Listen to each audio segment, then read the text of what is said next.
আসসালামু আলাইকুম এভরিওয়ান, কি খবর সবার, কেমন আছেন? সবাইকে শুভ সকাল। এখন বাজে 11:30। আমি আমার বাচ্চাদেরকে ক্যাট ফুড খেতে দিছি। তো আধা ঘন্টা হয়ে গেছে ওরা ক্যাট ফুড খাইছে। তারও আধা ঘন্টা আগে আজকে লালু আসছে খাওয়ার জন্য। তো বাইরে এসে অনেক ডাকাডাকি করতেছিল। ও ডাকার সাথে সাথে আমি টের পাইছি যে লালু আসছে খেতে। তো আমার বাচ্চাদেরকে খাওয়ার আধা ঘন্টা আগে লালুকে খাবার দেই। লালুকে খাবার টাবার দিয়ে আমি ঘরে আসছি। একটা ছোট মোড়া, বসার বসার একটা মোড়া, হ্যান্ড স্যানিটাইজার আর হচ্ছে ভিজা টিস্যু, এগুলো আমি রেডি করতে করতে গিয়ে দেখি লালু নাই।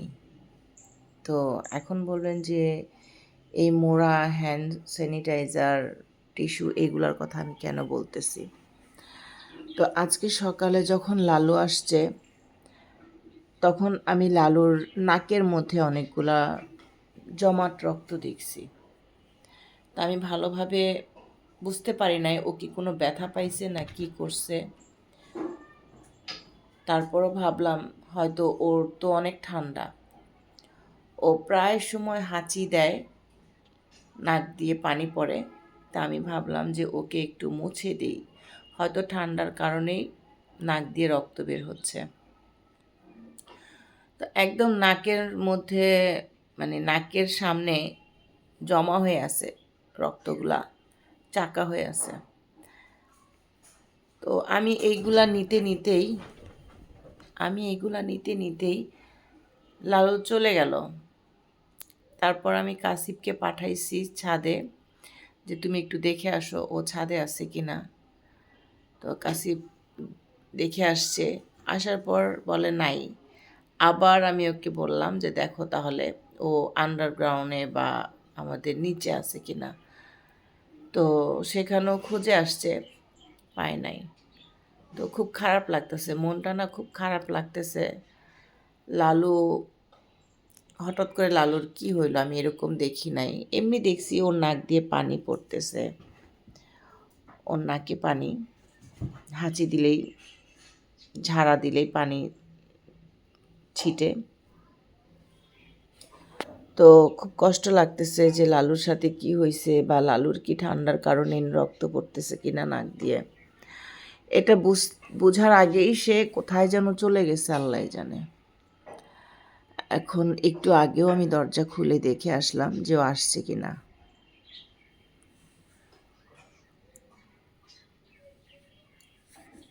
আসলে লালুর প্রতি আমাদের একটা অন্যরকম ভালোবাসা হয়ে গেছে, কি বলবো।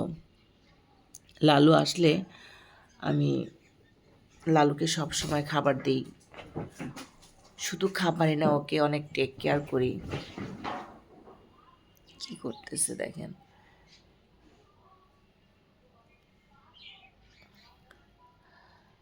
তো লালুকে এই গরমের মধ্যে ভাবছি আবার একবার শাওয়ার করাই দিব, আর একবার শাওয়ার করাই দিব। উফ, আল্লাহ, এরা না দৌড়াদৌড়ি করতেছে, মানুষের মতো দৌড়াদৌড়ি করতেছে, একদম খাটের নিচে গিয়ে গিয়ে এত ব্যথা পাইতেছে মাথার মধ্যে। আর নিত হইতেছে ওর 3 বাচ্চারা যখন দৌড়াদৌড়ি করে তখন ও নিজেও একদম উজায় যায়। দেখেন দৌড়ায় হাঁপায় গেছে। এই নিত, নিত, তুমি কি বাচ্চা হয়ে গেছে ওদের সাথে? হ্যাঁ,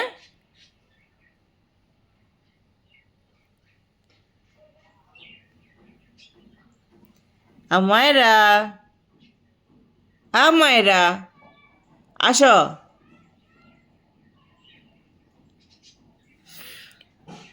তো আসলে রাস্তাঘাটে হচ্ছে আমি কুকুর বিড়াল যেটাই বলেন না কেন আমার খুব খারাপ লাগে ওদেরকে অসহায় দেখলে।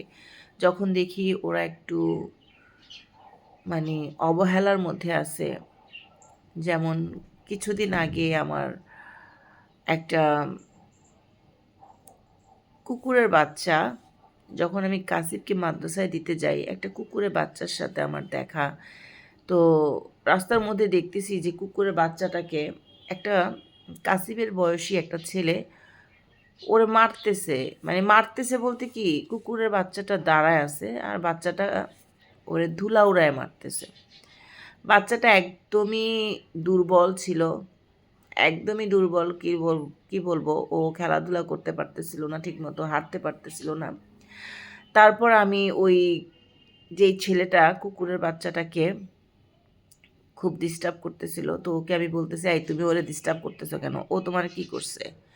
সম্ভবত ছেলেটা অন্য এক রাস্তায় যাবে, মানে ও যাবে অন্যদিকে। তো ও কুকুরের বাচ্চাটা দেখে থেমে গেছিলো। তো আমি ওকে বললাম যে তুমি কেন ওরে ডিস্টার্ব করতেছো, তুমি তোমার কাজে যাও। তো ছেলেটা হাসতেছে, বলদের মতো হাসতে হাসতে ও আবার 2-3 পা আগাইছে যাওয়ার জন্য ওর গন্তব্যে। তা আমি আবার এইদিকে কাসিফকে দেওয়ার জন্য লেট হয়ে যাইতেছিল। আমি তাড়াহুড়া করে কাসিফকে মাদ্রাসায় দিতে গেলাম। আর মনে মনে চিন্তা করতেছিলাম যে আল্লাহ, আমি যেন আইসা মানে ছেলেটাকে দেখি না। ও তারপরেও কি, ছেলেটা যখন 2-4 পা আগাচ্ছিল ওর গন্তব্যে যাওয়ার জন্য, তখন আমিও কাসিফের মাদ্রাসার দিকে আগাচ্ছিলাম। হঠাৎ করে আবার আমি একটু চাইলাম পিছন দিকে, যাওয়ার পর দেখলাম ও আবার আগায় আসছে এইদিকে, কুকুরটার দিকে আগায় এসে না আবার ওরে সেম ওরে ধুলা মারতেছে। তখন আমি আবার ধমক দিলাম, আবার ধমক দিয়ে বললাম যে তুমি এখান থেকে যাবা নাকি মাইর খাবা। পরে ছেলেটা ভয় পাইছে একটু, মানে আমি একটু ধমক দিয়ে একটু বলছি, ধমক দিয়ে বলতে ওই রকম ধমক না, মানে আমি একটু রাগ রাগ ফেস নিয়ে বলছি। তো ছেলেটা একটু ওই রকম ভয় না, ছেলেটা একটু অন্যরকম, মানে চিন্তা করলো যে আল্লাহ যদি উনি আমাকে আরও বকা দেয়, এই জন্য চলে গেল। তো যাওয়ার পর আমি কাসিফকে মাদ্রাসায় দিয়ে আসার সময় না, এই নিকো মাইর খাবা কিন্তু। তো কাসিফকে মাদ্রাসায় দিয়ে আসার পর এসে দেখি ওই কুকুরের বাচ্চাটা ওখানেই বসে আছে, ওখান থেকে আর নড়াচড়া করে নাই, কিন্তু ছেলেটা চলে গেছে। তো আমি ওর জন্য, দেখেন আমি স্টোরিটা এখানেই বলে দিচ্ছি, কারণ আমি আপনাদের সাথে ওই ভিডিওটা শেয়ার করব।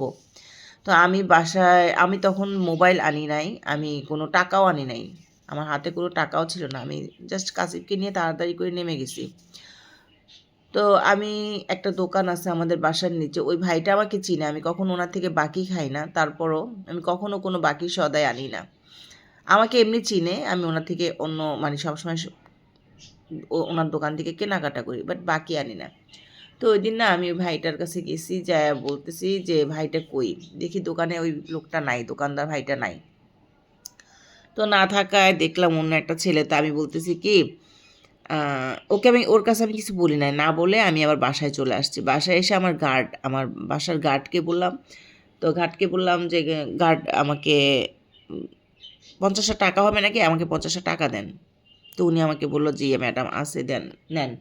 তো নিলাম ওনার থেকে 50টা টাকা নিয়ে আমি একটা বান কিনলাম, বনরুটি কিনে, মানে বনরুটি কি পিস পিস করা যে রুটিগুলো থাকে, ওই রুটিগুলা কিনলাম। কিনে আমি সেই কুকুরটার কাছে গিয়ে ওকে আমি সেই 2 পিস রুটি খাওয়াইলাম। ও রুটি পাইছে, খুশি, রুটি পায় এত মহা খুশি। 2 পিস, মানে 2 পিস কি, মানে টুকরা টুকরা করে দিছি, তো 2-3 পিস খাইছে। খাওয়ার পর ও মানে এত ফ্রেন্ডলি হয়ে গেল আমার সাথে, ও আমার সাথে খেলাধুলা করলো, আমার আদর চাইলো, আমি আদর দিলাম। মানে এটাই বলে যে আসলে কি বলবো, এই যে মাইর দিমু তোমারে, এই এই তুমি অনেক দুষ্ট হয়ে গেছো, কেন ওরা ধরতেছো, তুমি যাও। আসলে ওদেরকে আদর করলে না ওরা বোঝে যে কে ওকে আদর করবে, কে ওকে ধমক দিবে, মারবে, এইরকম। তো কুকুরের বাচ্চাটাকে আমি এত মানে কাছ থেকে অনেকক্ষণ সময় দিলাম, ওরে প্রায় আমি আধা ঘন্টার উপরে সময় দিছি। আমার কাছে ভালো লাগছে, ওকে নিয়ে সময় কাটাইলাম প্রায় আধা ঘন্টার উপরে, খেললাম। ও আমার আদর চাইতেছিল, এত মানে আদর চাইতেছিল এমনভাবে, দেখলে আপনাদেরও মায়া লাগবে।